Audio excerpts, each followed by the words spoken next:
to Marvel Vision, a podcast about Marvel, the MCU, and Falcon and the Winter Soldier. I'm Alex. I'm Justin. I'm Pete.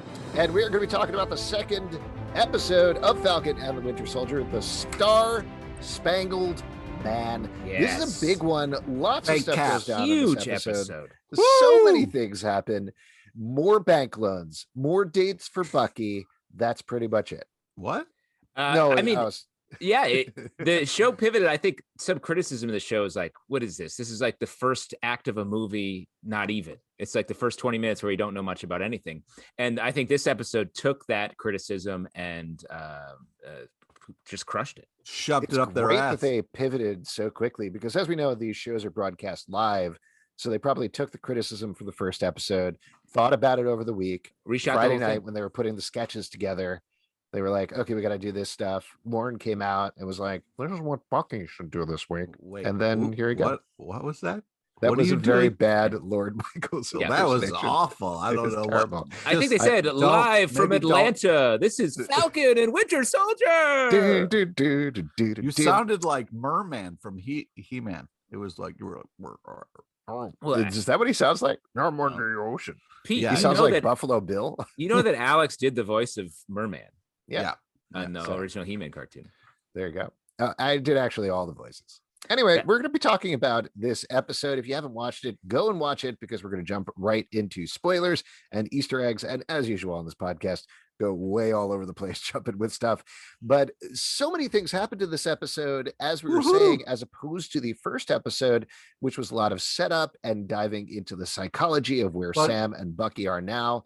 The way you're saying it made it sound like it's bad, though. It was still very enjoyable.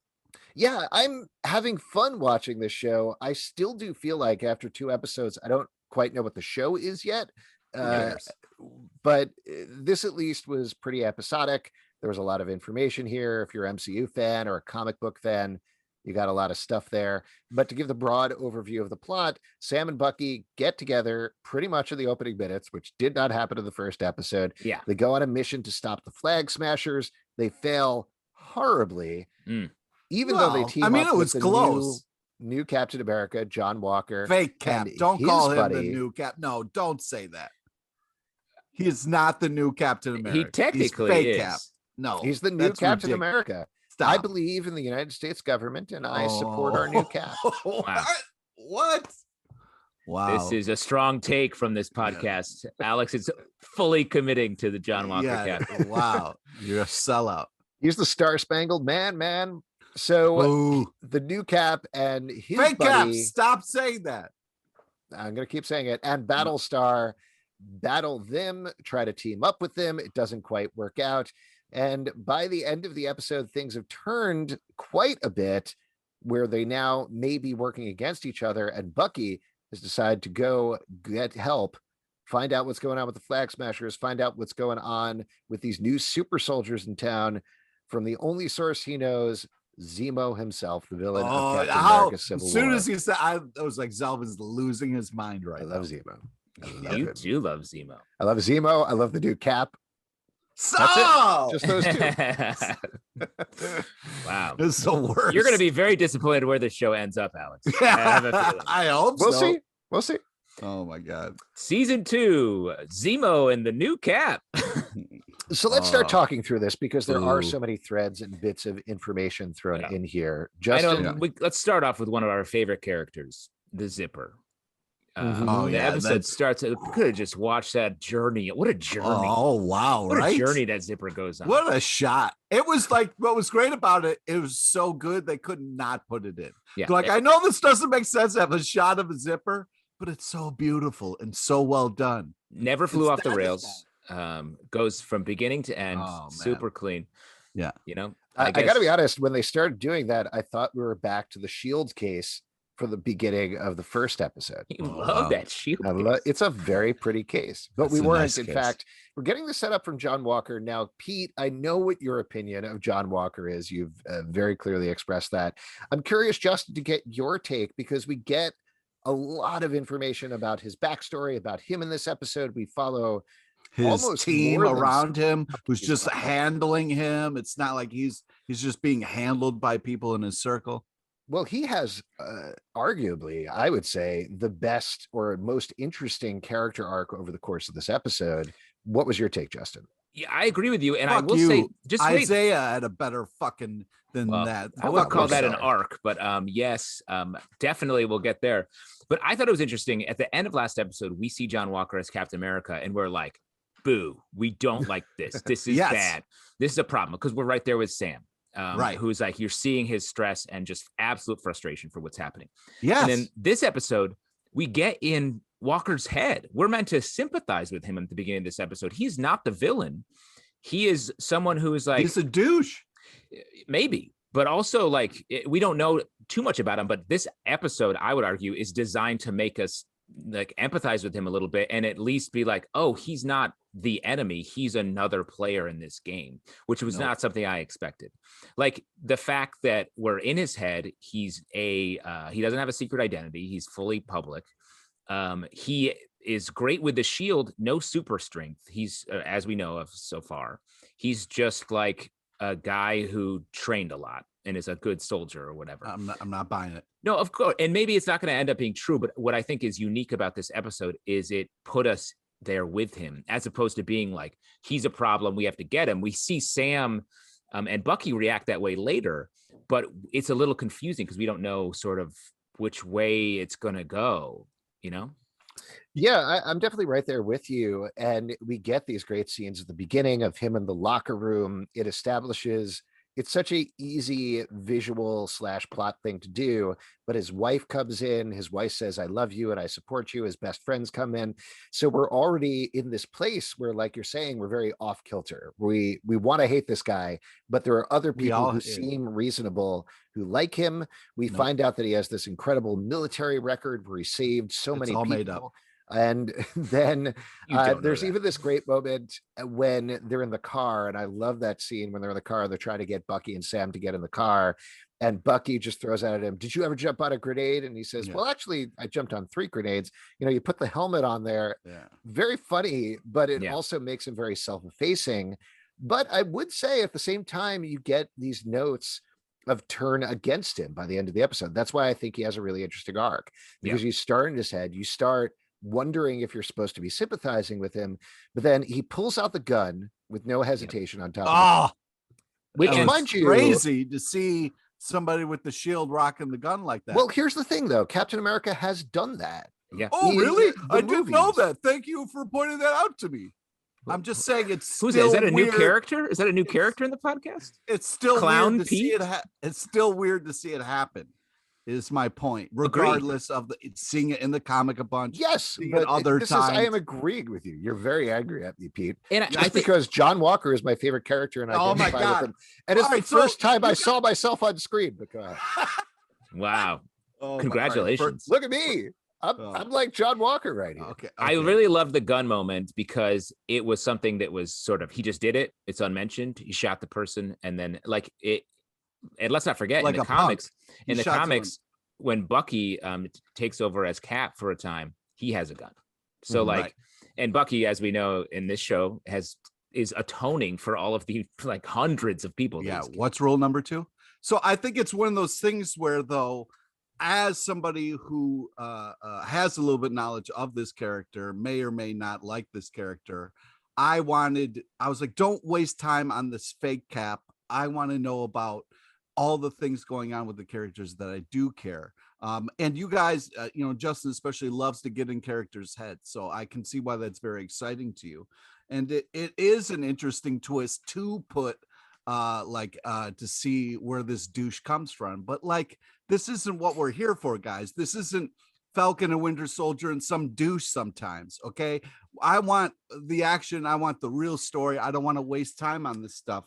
Yeah, what I want is Sam to get the shield, become Captain America, and the show is 2 minutes long, and he has no problems ever. Hurry up, who has time for this? Okay, but let me throw that out there. Like the fact that they're willing to, the fact that it's going to come right back to me. The fact that they're willing to put us in Walker's head for this episode and follow that, and then we should talk about this more later when we get there. But we meet Isaiah Bradley in this episode, and we're not in his head. We are firmly by his own. He's like, I don't want to talk. I don't want to say anything. Can't even be in his house, let alone his head. Exactly. And I think he's also Captain America. So we have all these Captain Americas. We have all these all these Captain Americas, and we're in varying degrees of their heads, and we don't know where we stand really with any of them. That is a very exciting place. So I really appreciate that. The only thing I appreciated about Douche Cap was the marching band. That was a sick marching band. It was a fun song to play over the Marvel credits. I enjoyed that very much. Other than that, Douche Cap, get out of here. Next birthday, Pete, I'm going to get you your own marching band to sort of dance around you. You can high five. They'll play the Pete song. Hey, and while we're talking about things Pete loves, let me just say, when you first saw that scene where John Walker is walking into the locker room, did you immediately think Ted Lasso? No, I didn't. I thought for sure, because it looks like the locker room from Ted Lasso. I thought for sure you were going to be like, it's Lasso. Lasso exists in this world. It's a whole crossover. Lasso's the Captain America we need. Oh man, he kind of is. I think just shave the stash and he's ready to go. So save the stash. Hashtag. So a couple of little things that I'll throw out there while we're going through and talking about potential Easter eggs. So as Pete mentioned, they play a band version of the Star-Spangled Man with a Plan from Captain America: First Avenger when they're introducing him. Pretty weird that they're filming Good Morning America at night, I think. Not 100% sure. And still saying good morning. Yeah, maybe it was early morning. Maybe it was like pre-dawn hours or something like that. Sure. Great point. But Sara Haines, one of the hosts there from The View and also from Good Morning America, introducing him. So very exciting for the Haines heads like myself. Yeah, exactly. Oh, nice. Congrats. GMA Hive, stand up. And I'm the fact that give me Robin Roberts and then I'll care. Okay. Give me Megan McCain. That's what I wanted to see in this. Megan McCain, MCU continuity, make it happen. The high school that he's at is a reference to where John Walker grew up in the comics. It's in Georgia. I'm forgetting the exact name of it. I should have written it down. I'm sorry. Yeah, but I like this. I liked setting it up. We not joked about it, but said he was probably going to turn out to be the racist Cap last episode. But I think they very squarely set it up there that you question that, or you think he's going to be that. He's going to be, a lot of people online over the past week called him MAGA Cap, which very funny. Little funny joke there. Let's pause for. But he comes in and he went to a mostly African-American high school. His best friend is African-American. His wife, I'm not sure exactly what her nationality was, but she's clearly not Caucasian. So at least I went into the episode immediately questioning that, like we do a lot of other things. I don't think it precludes him being racist or turning out to be racist in the long run at all. I think you're right. It doesn't preclude it, but I give them credit for being like, they didn't take the simple thing. They're moving, even if he does turn out to be like racist or whatever, it is still this path that is creating more nuance, which is like the real world. And to give an MCU show or movie credit for diving deeper, I think is great. And that's what sort of the promise of this show is. Like, it's not a movie. They're able to get into these issues a little bit more, which is something I think we've all been wanting from the MCU. Well, and I think to ignore Pete's canoe miming going on right below me right now, what are you doing? I don't know. I'm sorry. A show has nuance. I apologize. Can we move past this douche canoe already? I want to talk about the Flag Smashers, because I think it's the same sort of thing with the Flag Smashers that we get in this episode and was hinted at in the last episode. There's a lot more nuance to them too, and we find out more about them and potentially even start to feel something and kind of understand their cause. Whoa. Well, yes, a little bit, but also, like, again, we're left to like spend time with them when they're not committing a crime. They're trying to get by, and they're like, you see Carly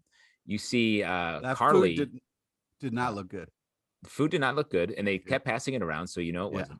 You see Carly feeling sad that one of her soldiers, one of her fellow, I don't know what you want to call him, another Flag Smasher, sacrificed himself. And rather than being like, oh, that guy died, they linger on her. So we're meant to be like, oh, there's something here too. There's like, whether it's evil probably, or it's like wrong-headed at the least, we're still meant to think about these things. And I think that is, again, smart, nuanced.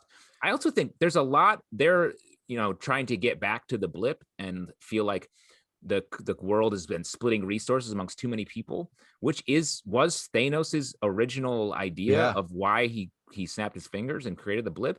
which I think is super interesting. Like they don't know that, yet they're adapting the same philosophy as this great, huge arch villain of the entire universe. Yeah. They just got to get their hands on that Infinity Gauntlet, and then they'll be G2G. Let's talk about Isaiah Bradley, because I know that's what you want to talk about, Pete. I am so surprised they did this in the second episode. This is something that we speculated about, but this is a huge deal in the comics. To give you guys a little bit of the background, if you don't know the comics, Isaiah Bradley is played by Carl Lumley here, who has been on Love that guy. Things. He's great.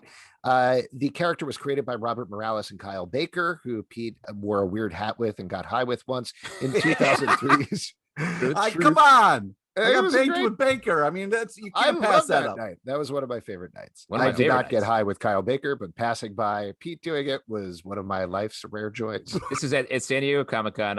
I think Alex and I were standing with each other drinking and talking to someone, and we look over and Pete is posing for some large group picture wearing Kyle Baker's hat on the other side of the lobby or whatever. I was like, yo, look at this. It's great. Yeah, but this is the night where you guys, then had the fun with Mr. Lee, who is the king of San Diego. Now we're just dropping names. So this is from Truth, Red, White, and Black, which again was released in 2003. And the deal with it is we got the detail a little bit long. This is not wrong. This is not the first Captain America. Yeah. This is after Captain America. At least in this point, it was World War II, though it sounds like they've retconned it to being the Korean War or something like that here on the show. This is based on the Tuskegee experiments and this is a real life thing where I believe it was syphilis treatment. Is that right? Mm-hmm. Yeah, was the United States government experimented on African-American soldiers. Most of them died. It's horrific. And Truth was playing off that, where they were trying to reproduce the super soldier formula, experimented on 300 African-American soldiers. Most of them died. Whoever didn't die were horribly distorted or mangled, except for Isaiah Bradley, who got the same powers as Captain America. As soon as he put on the Captain America costume, he was arrested and court-martialed and thrown in prison for 17 years. So that's what's going on with him. We get a riff on that here, and I'm very curious. Carl Lumley, great in the scene. They played this surprisingly subtly. Like, I feel like they held back a lot of the information, and I'm curious if they're going to follow up on him and the character. They have to at some other point in the series. You have to. You can't just bring that up and walk away. Definitely. I think it's going to be, I would guess, introducing him at this point in the series, I think is going to be a large portion of it. And I know we're sort of moving maybe quickly to another topic. It reinforces our Young Avengers theory that we were talking about. Because so that's the other character who appears in the scene is Isaiah's grandson, Eli Bradley, who on the show is played by Elijah Richardson.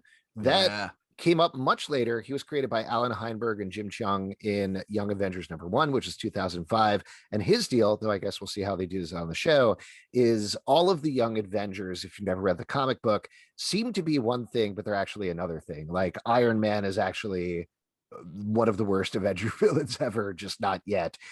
In his case, Eli Bradley dresses up as a character named Patriot. He's supposed to look like Bucky. He's wearing basically the same costume. And he said he got a blood transfusion from his grandfather that gave him super soldier powers. He doesn't actually have them. He has no powers. He's just very athletic, and he's faking it really, really well. Well, he was also taking mutant growth hormone at one point. Yeah. So like it was like taxing his body and all that. But then eventually, I think he did get a transfusion from Isaiah. They almost internally retconned it. So he did get super soldier powers in the comic. So I have a feeling they're going to go more that route if they do develop all these characters and form Young Avengers. I'm really looking forward to the articles that are probably coming out later today about, is this teeing up the X-Men? Yeah. Because it always never is. What's nice is, there was talk about, how they're going to lean into the race issue, how it's going to be portrayed in this show. And first off, Isaiah character, amazing. So cool. The way that Falcon was treated versus Bucky said so much. And then that interaction with the kid, like, hey, it's Black Falcon. He's like, are you Black Kid? Like, just awesome. Yeah. Talking about it, dealing with it, showing it to us. But showing and not telling, like being exactly like, these characters are in space, like living their lives, and we encounter these issues just like in people's lives, you encounter these issues. You don't go out and be like, I want to talk about race this morning. No, it's not how it works. But I did want to call out about that before we move on from it. The Black Falcon convo also interestingly parallels the scene earlier in the episode where Sam says, hey, you're moving so stealthy, you're moving like Black Panther, they should call you White Panther. And he makes a joke saying, actually, they called me White Wolf, which confuses Sam. He was called White Wolf very briefly in the movies from his time in Wakanda. It's very funny, but it is the sort of thing where like those two jokes work hand in hand to point out where it's kind of not okay to call Bucky White Panther in the same way it's definitely not okay to call Falcon Black Falcon. Well, and I also like in the moment, the White Panther moment, it speaks to Bucky's experience. Like he takes his time in Wakanda very seriously. It felt like a very transformative time for him. And so like the fact that Sam makes light of it, he's like, you don't understand my lived experience. And I think that's sort of an ongoing thing we're going to encounter across race and every other political line we'll see in this show. Also, what's nice is that whole point of like, you people meant something more. Like he looked at Bucky and was like, you people, but then later Bucky reveals he meant Hydra, which is also like it when it happened, you're like, oh wow, and then it kind of got explained later. So again, just dealing with things in a smart way that isn't like doesn't feel insulting to anybody's intelligence, but being like, hey, these are truths that people deal with, and these characters especially. So I tip my hat to it. Yeah. You were going to say something, Justin? Yeah, just one thing across the board. I think it's we group gasp. I think this show, the way that Falcon and Winter Soldier are both sort of little brothers, they have like big little brother energy beneath Cap. It feels like that's what's happening for also New Cap, and then you put Battlestar in there, which I think is an interesting addition because he's New Cap's sort of Bucky. But how does that relate to Bucky and like everyone else? Four Buckies. Yeah, that's what it is. and I think it's so funny because that sort of infuses every scene with this energy of like, I'm trying really hard. I'm trying really hard to do this, and I think that's really funny and very much like everything you can do, I can do better. As opposed to what we usually get is like someone's the mentor and someone's the mentee, someone's the hero, someone's the sidekick, someone's the Cap, someone's the Bucky. Instead, we have like 9 Buckies all being like, I'm the man. Or I'm the hero. It's really funny. I did like the sense here. This is something that we also speculated about a little bit, and I don't think it necessarily plays out this way, but there are hints it could go in this direction, where Bucky does ultimately have this confession to Sam of, if you don't accept the shield, what does that say about me? And what is does Cap not believe in me as well? Am I the murderer that I'm afraid I am? But I also think there's a sense of him kind of eyeing that shield as well, and kind of eyeing that and being like, if you're not going to take it, I'm going to go in there and I'm going to take it because this guy doesn't deserve it. Yeah.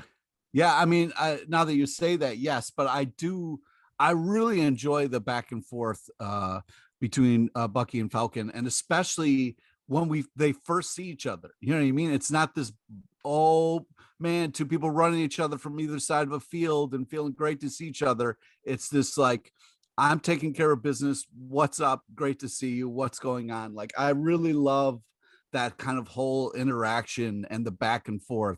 And the whole staring bit was hysterical and really played well in this episode.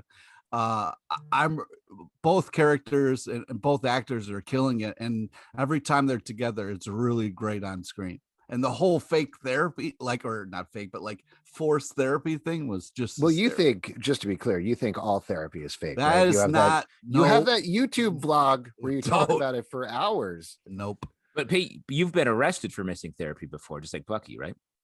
Yeah. That's neither here nor there. I mean, who hasn't been arrested for missing therapy? You know what I mean? It's a regular occurrence here in these United States of America, which is why I'm flag smasher all the way.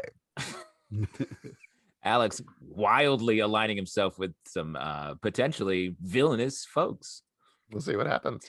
Now, there was an interesting twist here that we should talk about with the Flag Smashers while we're touching on them, that they seem to have gotten their powers from the Power Broker or the Power Brokers, depending on how you look at it.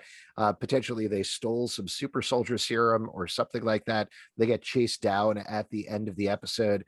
In the comics, the power broker has had different names. It's been different characters, but that's the person who gave powers to John Walker, to Battlestar, I believe to Flag Smasher as well. So that's a very natural tie in there. But two theories to throw out at you guys, and I'm curious to hear what you think. One, the power brokers are not actually the power broker, it's the US government. And that's how the Flag Smashers are referring to them. The other way, and this still could be the US government, but I think then it's Hydra, like we get teased at the end of the episode, or the Russian government. We're basically mining the super soldier formula from Bucky and then selling it on the black market. Interesting. I'm curious what Zemo is going to do here, because I would find it strange to make him some supervillain. Like, he feels like another player on the board and everyone's just going to sort of mix it up. To throw him in here in the third episode and be like, there's our villain, he's organizing all of this, feels odd to me. So I sort of feel like your first theory makes a little bit more sense to me, where it's the government. I kind of think now Zemo's going to team up with it. I Me think too. he's not. Yeah. He's pissed because he feels like Hydra used to be this organization. Now, like, all the governments have taken Hydra's work and are doing the things, evil things. And he's like, I do evil things. How come they are? So I'll throw out there, this is a wild out there theory that I don't think is true at all, and is just working off of one tiny little Easter egg. But at the end of the episode, we do get them saying, hey, we're going to sit down and talk to Zemo and find out what he knows about Hydra and the super soldier serum and all of this stuff. And we cut to his cell and we see Zemo's cell is number 2187, which is the same number as Princess Leia's cell in Star Wars. Wow. First of all, hold on. That's purposeful. Obviously, there's Star Wars Easter eggs throughout the MCU. Kevin Feige is a huge Star Wars fan. He's even working on his own Star Wars movie at this point. So I think that's on purpose. That's a cute little thing. Also, FN 2187 is another reference to that. So it is the Star Wars thing, but I'll throw it out there. Or it's two people, Bucky and Captain, want to run a 187 on that guy. What if Bucky's plan is not to sit down with him? What if Bucky's plan is to break him out of prison? And that's what they're teasing up with that tiny little Easter egg, which, to take it even one step further, I don't think this is purposeful, but back on the Mandalorian, everybody was speculating and wanted Sebastian Stan to be playing Luke Skywalker. So if you actually had Sebastian Stan as Bucky, basically being the Luke Skywalker, breaking Zemo out of Leia's cell number, that's pretty funny. Oh, That's nice. And then they're going to kiss and later reveal that they're twins. Yeah. Zemo says, you're awfully short for a stormtrooper. Oh, God. What is that? All building toward Alex's Werner Herzog impression. That's a pretty wild theory. I would check your evidence. It feels like you picked up a crumb and were like, here's my birthday cake. Yeah. All right. So anyways, let's move on to the fun stuff. The use of the big three here, hilarious. Okay. Hilarious how that was a fun bit throughout the whole show. Is that show. accurate though? Is that accurate to the big three? He says, what is it? Androids, aliens, and wizards. Yeah. Yeah. I mean, I guess Loki's a wizard. Technically, he could probably lump that in. And then what I like about this is it is funny, and it's sort of a nice ongoing thing. A sorcerer is a wizard without a hat. Very fun. Yeah. Fun line. Doctor Strange, clearly a reference there. It also thematically points to the reductive nature of so much superhero content, where it's like, yeah, you're either a hero or a villain. And this show's sort of saying that's not what this is. This show is, everyone is a different gradation of gray. From our heroes, Falcon, who's all hero, inheritor of Captain America, but doesn't feel like he's earned it, to Bucky, who's like, I was a villain for way more years than I ever was a hero. What am I?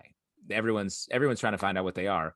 And on the other side, they're like aliens, androids, wizards. Yeah, I mean, funny. There's even a moment when they're like, we're not assassins. You know what I mean? So, but also big three, a shout out to This Is Us. So, What are you talking about? Oh, so Alex's Easter eggs are deep Star Wars sci-fi cuts, and you're referencing This Is Us? Well, they have the big three, and This Is Us, so, whatever. They have aliens, androids, and wizards? Yeah. Which one is Milo Ventimiglia? He's the dad, so he's not, he helped create the big three. Okay, Chrissy Metz? Yeah, all right. Let's just yes, she is. Yes, Oh, Pete, she you don't is like to one of the big open up three. the This Is Us Well, bag. I mean, what she's a is this wizard, about? man. I think she's a wizard. That's all I'm saying. It could be, although she could also be an android because she really holds that family together. You know. I feel like I need to reference some esoteric content that I'm like, this show is actually about this. Yeah. Well, the part William where Shakespeare's Romeo and Juliet. the Oh, part where that's the most esoteric thing I can think of. the part where Bucky was like, "Yeah, I read Hobbit in 1937 when it came out," was pretty funny. So I want to point out this is my favorite super stupid nerd thing that happened on the internet today in regards to this is you're already watching a show about Falcon and the Winter Soldier. It's pretty nerdy already. I think we can all agree, right? And then he makes this reference to reading Hobbit in 1937. And so many people pointed out, actually, that was a limited print run of 1,500 Ooh. copies in Europe. How could Bucky have picked up a copy and read it? That seems unlikely at best. What? Hopefully Come they'll on. fix that Of course, continuity. he could have done it. He's Bucky. I Yeah, love he's that Bucky. first run Hobbit flex because back in the Mhm. first edition, I don't know if you know this, they weren't called Hobbits; they were still called Shorties. They were called the I'm the gonna Shire. get you shorties. Yeah, 100%. Yeah. You had to go. Couple of other little Easter eggs. Actually, I think only one to throw out because I think we covered two to throw out because we covered pretty much everything else. Alex, They surely there are some random numbers on a crate or something you could like reference. Yeah. Don't sell Probably. yourself short. I mean, we haven't even talked about the end credits, which are chock full of Easter eggs. But they mentioned the GRC, the Global Repatriation Council, which is helping people post blip. I thought that was interesting. Not an Easter egg, but just kind of a passing mention that seems like it's part of this post blip world building that's going on. So I think whether they mention it in this series or others, we'll probably see more of that going forward. And we talked very briefly about Battlestar, but I wanted to mention his origin stuff in the comics. We mentioned he got his powers from the Power Broker, but the character's name, Lamar Hoskins, he's played by Cle Bennett.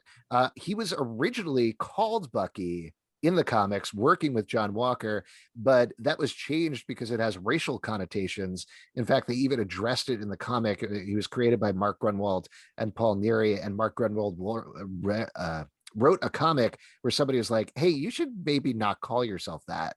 And so he changed it to Battlestar, but he was first introduced in Captain America 323 in 1986. There you go. That's all I got. What else do you guys want to call out from the episode, if anything? I definitely want to call out the conversation with Falcon and Fake Cap, where it was like they had that fun line where it's like it's always the last line that gets you. That was a real fun moment there. Yeah, because he wanted him to be the wingman. And then Freaky Magoo in the therapy scene. I hope that sticks around. That was fun, calling Bucky Freaky Magoo. Right. Yeah, let's see. I'm trying to think here. More Freaky Magoo. Yeah, more Freaky Magoo. Says Marvel references. Vision. Yeah. How about you, Justin? Let's go over to you while Pete is just heading down some sort of hole. Yeah, he's just digging out the bottom of the barrel notes. The bits I liked. There's usually a lot of nice bits. I think we covered most of what I was thinking. I love the sort of very rare double buddy action movie stuff we got in here. I definitely didn't see a team up coming so quickly. And just the fact that I said that earlier, the little brother, the big little brother energy we're seeing on the show, and even on all the looks, everyone looks like, we're losing again. There's just, everyone's always losing so far in the series. So I'm curious to see how that's going to turn into some wins. What's interesting is like I think it was like early mid 2000s, this saying one, like as a all-encompassing people is now used by flag smashers as this like one world, one people thing, which sounds exclusive, which is interesting to kind of take something and flipping it like that. Supposed to be inclusive, now it's exclusive, which I thought was an interesting choice. Before we wrap up, what is on your vision board for the next episode? Justin, you want to go first? Sure. I mean, the introduction of Zemo, I think, is going to play a huge factor here. We don't know. He's being set up like a villain, and I think I sort of like the idea that he is going to be an unlikely ally of Falcon and Winter Soldier. But what I'm looking forward to seeing is sort of the next step for New Cap, for John Walker. Is he going to take a step into darkness? Is he going to, since he seems to be very much treated like he is a good hero soldier type in this episode, what are we going to see next? Is he going to sort of start to adopt? Is he an ends justifies the means kind of guy, where he's going to find out about these bad things that maybe the U.S. government's doing and still support the government and not fight for what's right, which is maybe where there'll be a line between he and Falcon and Winter Soldier. Yeah. Pete, what about you? What's on your vision board? I didn't get to talk about Isaiah enough. Like that whole thing of like him being like, I didn't know if he come back to kill me or show off his new arm was a pretty cool ass thing, because he did come back to show off his new arm. I'm hoping for more Isaiah moments, and getting to hear more about that story, as well as kind of like how Falcon's going to kind of deal with this new information. I'm looking forward to more from Flag Smasher, specifically Erin Kellyman's character, Carly Morgenthau, I think it is. Yeah. My absolute favorite moment of the episode is the moment in the back of the truck when Bucky comes in, says, hey, I found a hostage. And she just turns and smiles. And you just see him fly out of the truck. Amazing. Yeah. But she got to play so many different levels throughout the episode. That was the character that really thrilled me. I want to know more about that. I know they're the villains, but she seems so engaging and interesting in the right way. I'm excited to see how that plays in, like we've been talking about with Zemo, with all of these elements they threw on the table here. That should be really fascinating in the third episode. Also, what's great about her is like having such range where she can look so small and fragile and then so badass. Like really impressive to kind of see her fight. Like those fight sequences are really badass, and they're doing a great job with her. So I'm excited. All right, that is it. If you'd like to support our podcast, patreon.com/Comic Book Club. Also, we do a live show every Tuesday night at 7 p.m. to Crowdcast on YouTube. Come hang out. We would love to chat with you about the Falcon and the Winter Soldier, both of them at the same time. iTunes, Android, Spotify, Stitcher, or the app of your choice to subscribe and listen to the show. On iTunes in particular, leave us a comment, rate us. We'd love to see that. That is always awesome. Marvel Vision Pod on Twitter, Instagram, and Facebook. comicbookclublive.com for this podcast and more. Until next time, stay marvelous.